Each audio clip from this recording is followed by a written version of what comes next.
El Holocausto es, sin dudas, uno de los genocidios más documentados y, por lo tanto, más visibles de la historia reciente. A diferencia de otros procesos de exterminio sistemáticamente silenciados o negados, no quedó impreso únicamente en la historia, sino también en el celuloide. No solo porque hubo un consenso prácticamente unánime de repudio, sino porque fue el primero cuyas consecuencias quedaron registradas por una cámara. Entonces, este suceso fue representado en la pantalla múltiples veces, ya sea en documentales o en ficciones. Que parece ser que el Holocausto, a diferencia de otros genocidios, fue sometido a una especie de exploración visual. Y esto no solo marcó un antes y un después en el cine, sino que también lo hizo con la historia. Y es a partir de estas primeras filmaciones que se hacen tras la liberación de los campos de concentración que surgen algunas de las problemáticas en relación a lo ético más interesantes y más complejas que atraviesan el séptimo arte hasta el día de hoy. Cómo filmar lo inhumano, cómo representar lo irrepresentable, cómo construir memoria sin convertir el horror en mercancía. En el video de hoy vamos a recorrer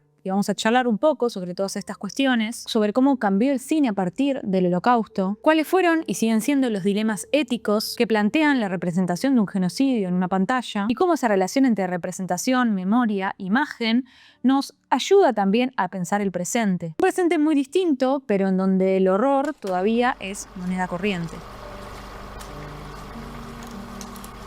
Para entender lo importante que fue registrar los campos de concentración en video, hay que tener en cuenta que a mediados del siglo XX la gente no estaba expuesta a las imágenes de la misma manera en la que estamos hoy. Y por supuesto, mucho menos a imágenes violentas. Ver la muerte, ver cuerpos, ver sangre era algo excepcional, incluso en la ficción. Hoy, en cambio, podemos ver una película de ficción hiper mega sangrienta, abrir una red social y encontrarnos con la imagen de alguien muerto en la calle, de una pelea violenta o incluso de una masacre. Que representan violencia se volvieron más cotidianas, entonces dejaron de ser tan significativas. Pero bueno, eso lo vamos a abordar un poco más adelante en el video. En 1945, cuando los aliados liberaron los campos nazis, llevaron consigo equipos de filmación. Las cámaras registraban por primera vez los efectos de un exterminio. Y en el momento, quienes entraban a los campos no comprendían todavía la magnitud de lo que estaban filmando. Obviamente, previo a que los ejércitos aliados entraran a los campos, había una expresa prohibición desde la SS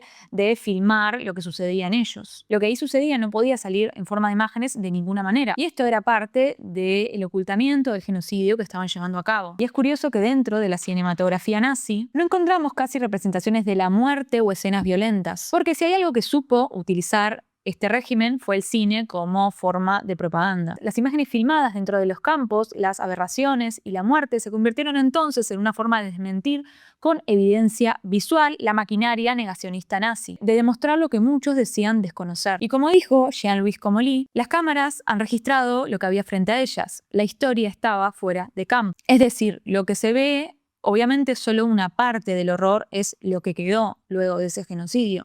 El horror más grande fue lo que pasaba por fuera del encuadre. Y ese horror fue retratado en campos de concentración nazis. Así se llama la primera película realizada con este material. Película que a su vez sirvió como evidencia en los juicios de Nuremberg. Porque obviamente no bastaba con contar lo que había sucedido, sino que había que mostrarlo. Que todos lo vieran con sus propios ojos, que no hubiera ningún tipo de margen para la duda. Es en este mismo año y con este mismo material que se empieza a editar otra película, esta vez destinada al público general, en especial al alemán y producida por el Ministerio de Información británico y la Oficina de Información de Guerra de Estados Unidos, con el fin de concientizar sobre los horrores cometidos por este país en la Segunda Guerra Mundial. A partir de su montaje surgen varios problemas entre los realizadores y los montajistas. El primero es si el espectador creerá el horror que se proyectará en la pantalla. Esta será la primera vez en la historia que, a través de un registro fílmico, la humanidad presencia la muerte de millones de personas. Hay que movilizar todo tipo de artificios y de retóricas para constatar lo verídico, autentificar un documento radicalmente auténtico. Y en segundo lugar, empiezan a surgir diferentes dilemas éticos a la hora de editar este material. Obviamente era muy extenso, entonces había que necesariamente editarlo, había que manipularlo. ¿Cómo se hacía esto? ¿Cómo se elegía qué mostrar y qué no? ¿Cómo se edita el horror sin banalizarlo? ¿Cómo se edita la muerte para no convertirla en un espectáculo? Alfred Hitchcock fue convocado como asesor de montaje en este proyecto y dio dos indicaciones claves. La primera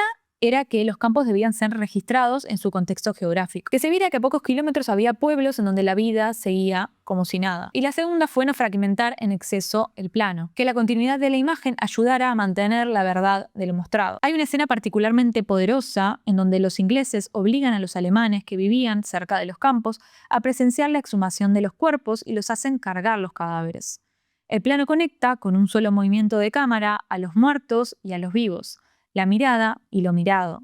Esa relación es la que para Comolli convierte la imagen en documento. Y es con este mismo material filmado tras la liberación de los campos que Alain Resnais hace otra película que es publicada en 1956 y que se llama Noche y Niebla, en donde contrasta las imágenes en blanco y negro filmadas en 1945 y material de archivo perteneciente al cine nazi con filmaciones actuales de ese momento de los campos de concentración completamente vacíos, con una música y una voz en off que se torna por momentos irónica.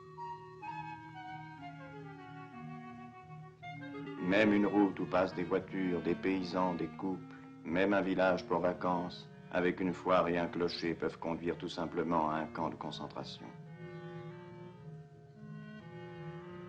Le Struthof, Oranienburg, Auschwitz, Neuengamme, Belsen, Ravensbrück, Dachau furent des noms comme les autres sur les cartes et les guides. Le sang a caillé, les bouches se sont tues. Les blocs ne sont plus visités que par une caméra. Une drôle d'herbe a poussé et recouvert la terre usée par le piétinement des concentrationnaires. Le courant ne passe plus dans les fils électriques, plus aucun pas que le nôtre. Una de las grandes cuestiones que se ha planteado el cine en relación a la representación del Holocausto es, valga la redundancia, su representación en sí misma. Es decir, cómo representar de una forma ética y respetando la dignidad de las víctimas lo que sucedía en los campos. Cómo representar de una forma ética lo infilmable. Para el documentalista Claude Lanzmann, esto es sencillamente imposible. Y lo único que quedaba para el cineasta es filmar en su lugar la ausencia. Y esto es algo que Resnais pone en práctica en Noche y Niebla. Las imágenes de esos campos vacíos que fueron testigos de las peores atrocidades que ha llegado a cometer el hombre nos hablan más y tienen más fuerza que cualquier posible representación. Estas imágenes que se habían filmado tras liberar los campos representaban por sobre todas las cosas lo más salvaje de la deshumanización. Millones de personas vestidas igual, sin identidad, afeitadas, hambreadas, miles de cadáveres en fosas comunes, sin nombre, sin identidad. Para Lanzmann, el cine es absolutamente lo contrario a esto. El cine individualiza las historias que cuenta, el cine humaniza. Es por eso que, ante la deshumanización total del ser humano, el cine tiene que ir en contra de eso. Y como respuesta, darle voz a los sobrevivientes del horror. Y es en 1985 que sale a la luz la película Shoah. Una película de casi 10 horas, realizada únicamente con entrevistas, en donde los protagonistas de los hechos, víctimas, pero también personas que vivían en las afueras, quienes manejaban los trenes que llevaban a los judíos a los campos, o incluso exmiembros de la SS, reconstruyen los mismos. No hay imágenes de archivo, y es únicamente a través de su relato personal que nos acercamos a lo que sucedió. Cada vez más tarde el cine de ficción también quiso contar el Holocausto, y con él llegaron nuevas tensiones. ¿Qué implica reconstruir un campo de concentración? ¿Es ético representar una cámara de gas? ¿Dónde termina la memoria y empieza el espectáculo? La lista de Schindler, de 1993, de Steven Spielberg, se convirtió en una de las películas más emblemáticas sobre el tema, pero también fue muy criticada. Muchos sostienen que marcó el fin del pudor cinematográfico sobre el Holocausto y que lo convirtió en mercancía narrativa. En una escena, un grupo de mujeres entra en una cámara de gas. El espectador sabe lo que va a pasar, las mujeres no. Y con esto se genera tensión. Pero de las duchas, al final, sale agua y no gas. ¿Es legítimo usar el elemento cámara de gas como un recurso para generar suspenso? ¿Dónde queda la memoria cuando el objetivo es generar tensión? Sin embargo, a pesar de todo esto, yo creo que podemos también decir que películas taquilleras como La lista de Schindler, que tratan sobre estos temas, fueron fundamentales a la hora de construir memoria colectiva sobre este hecho. Es decir, es un tema bastante más complejo que igualmente creo que vale la pena analizar y ver un poco todos estos matices. Ahora sí, pasando al presente, yo creo que hoy el problema definitivamente no es la ausencia de imágenes, sino que todo lo contrario. En esta era digital vivimos una sobreabundancia visual en donde todo puede verse, todo puede grabarse y todo puede editarse. Uno puede encontrarse a las primeras horas de la mañana con el video de una persona mutilada por una bomba que lanzó el ejército israelí en Gaza y seguir scrolleando y continuar el día como si nada. Las mismas imágenes que antes fueron imposibles de ignorar y que causaron un gran impacto en la sociedad, hoy circulan básicamente con el mismo estatus que un meme. Lo que significó en su momento un gran trauma, hoy se transformó en contenido. En un comentario, en un video que subí hace unos meses a YouTube, en donde hablo un poco del vínculo del cine con la historia, alguien comentó que con todo lo que estaba pasando en Palestina, podíamos hacer un nuevo Noche y Niebla. La verdad es que la frase obviamente me quedó resonando, porque a diferencia del Holocausto, lo que está sucediendo hoy nos llega en tiempo real. Los hospitales colapsados, los misiles cayendo, civiles siendo acribillados, los miles de niños muertos o hambreados por el bloqueo de la ayuda humanitaria por parte del Estado de Israel, como así sucedió con los civiles siendo asesinados por Hamas el 7 de octubre de 2023. Accedemos todos los días a través de redes o portales a imágenes directas de lo que está sucediendo. Estamos expuestos al horror de manera constante y sin embargo parece ser que estamos cada vez más insensibilizados ante él. Como Lee hablaba de un espectador que tras el Holocausto había perdido la inocencia. Y hoy yo creo que podemos hablar de un espectador que ha perdido la capacidad de conmoverse. Fuerza de ver, dejamos de verdaderamente mirar. La imagen ya no construye memoria, sino desgaste. Se genera una impotencia y una indignación inmediata que rápidamente se olvida. El dispositivo ya no construye verdad, sino ruido. Entonces, la representación del Holocausto nos dejó preguntas que todavía yo creo que nos interpelan. ¿Es posible conmover sin caer en la espectacularización del dolor? ¿Cómo se muestra el horror sin banalizarlo? ¿Qué responsabilidad tiene el que muestra? ¿Tenemos alguna responsabilidad como espectadores? El cine, con errores y con aciertos, ensayó algunas respuestas. Y al final se convirtió en una herramienta clave para construir memoria. Y no solo como un archivo o como un registro, sino como un campo de disputa simbólica. El Holocausto obligó al cine a hacerse cargo de su propia capacidad para producir sentido. Todos estos cineastas se rompieron la cabeza buscando formas que no replicaran el horror, sino que lo pensaran y que lo expusieran, porque sí, los horrores de la guerra hay que exponerlos. Hoy, cuando la imagen de un genocidio circula en simultáneo con videos de gatitos o memes, me cuestiono si no tenemos que volver a esas preguntas y a revisar esas respuestas para recuperar la potencia política y simbólica de la imagen. La clave quizás está en desacelerar el ritmo, en devolverle el contexto a lo que estamos viendo, en volver a nombrar a las personas detrás de las cifras, contar sus historias y darle voz.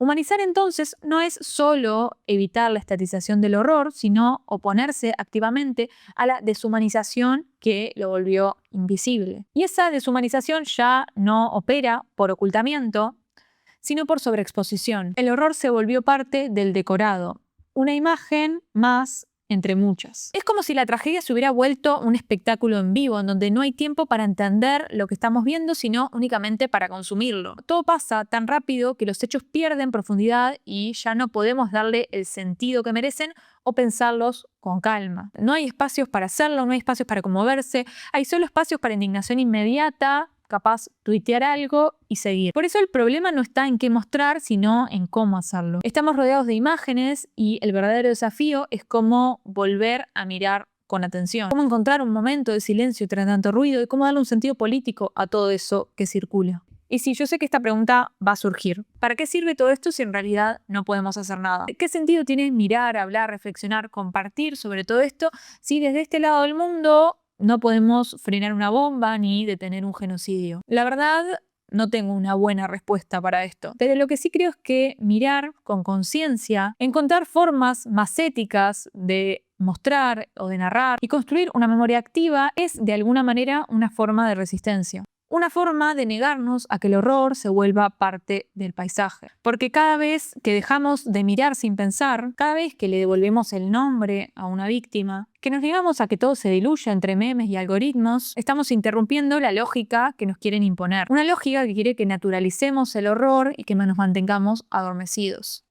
A partir de ahora, si el pasado nos mira con un ojo muerto, como esos cadáveres que ya no tienen mirada, es para pedirnos cuentas.